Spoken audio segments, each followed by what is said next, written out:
Alexander Hamilton didn't die in a war, or in office, or of old age. He died in a duel, shot by Aaron Burr, the sitting vice president of the United States. It sounds like a movie plot, but it was real, and it wasn't just about honor, or pride, or politics. It was about the life of one of the most brilliant, complicated, and fiercely ambitious men in American history. His rise was unlikely, his legacy is undeniable, and his end just as dramatic as the rest of his life. This is the untold story of Alexander Hamilton, the immigrant, the fighter, the genius who built America and died for it. Early life, the orphan with no future. Hamilton was born in 1755, or maybe 1757, on the island of Nevis in the Caribbean. We're not even sure of his exact birth year. That's how far outside the elite he started. His mother died when he was a child. His father abandoned the family. By his early teens, Hamilton was an orphan, working as a clerk. He was smart, not just good grades smart, obsessively, relentlessly brilliant. He taught himself French. He read law books for fun. He wrote with such maturity and fire that when a local newspaper published one of his essays, people were stunned. A group of local businessmen raised money to send him to New York for an education. That was all Hamilton needed, a crack in the door. He pushed it wide open. The war, rising through fire. When the American Revolution broke out, Hamilton was still in his teens. He joined a militia, eventually became an artillery captain, and impressed just about everyone. But it was his writing, again, that changed everything.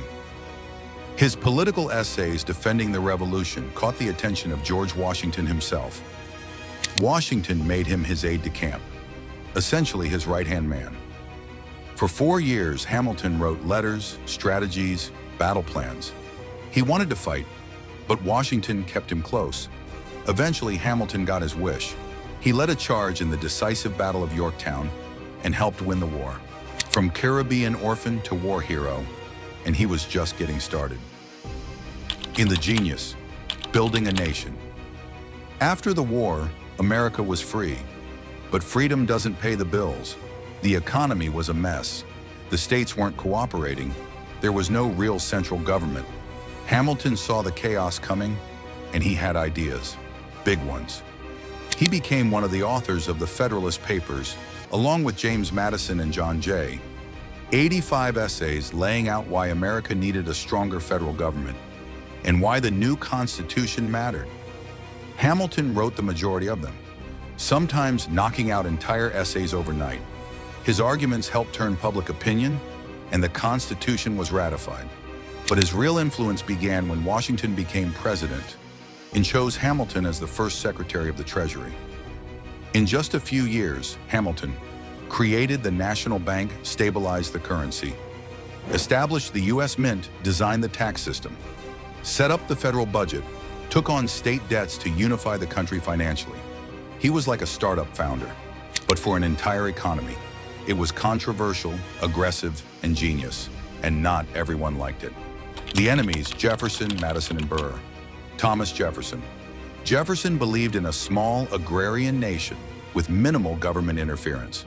Hamilton believed in industry, infrastructure, and a strong federal system. They clashed constantly. Jefferson called him dangerous. Hamilton saw Jefferson as naive.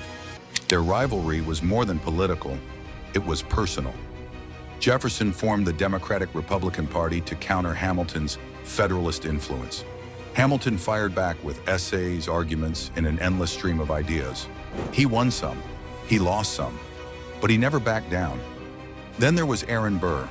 They started out as political rivals, but Burr was unpredictable. He switched sides when it suited him. Hamilton saw him as someone who would say anything to get elected.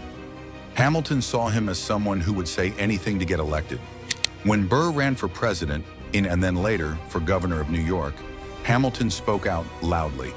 That ruined Burr's chances, and Burr far from it. In 1791, he began an affair with a woman named Maria Reynolds. Her husband found out and blackmailed Hamilton to keep it secret. Years later, when political opponents accused Hamilton of financial corruption, he shocked everyone by confessing to the affair publicly, just to prove he hadn't misused government funds. It was the first major political sex scandal in American history. His reputation took a hit, but no one could deny his honesty or his brilliance. To the duel, a life ends in violence. By 1804, Hamilton's influence had faded. He'd left office. His party was weakening, but his voice still carried weight. That year, Aaron Burr ran for governor of New York and lost. He blamed Hamilton.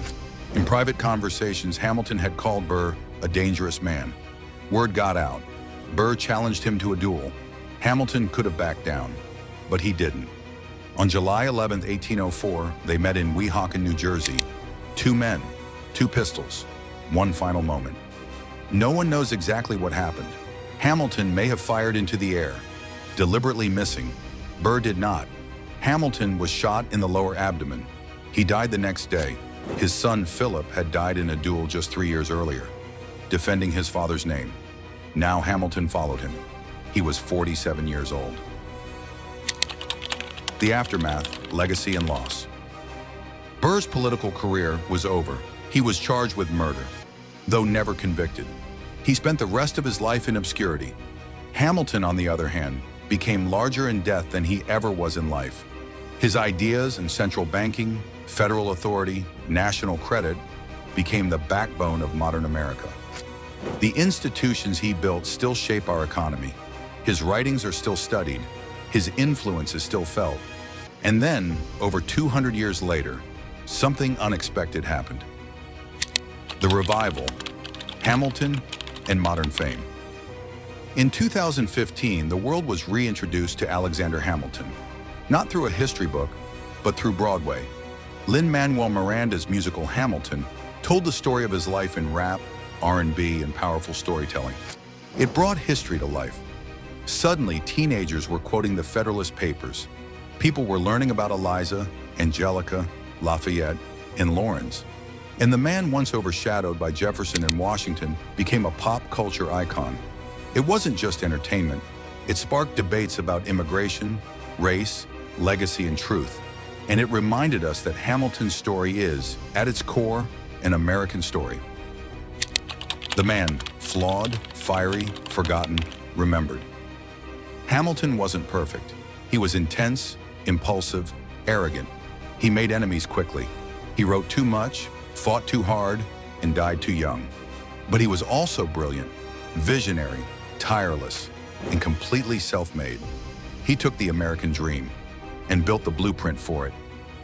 Born into nothing, rose to the top, built a country, fell in tragedy. He believed in systems, structure, ambition. He didn't want power for power's sake. He wanted a future, and in many ways he saw further than anyone around him. Why Hamilton still matters.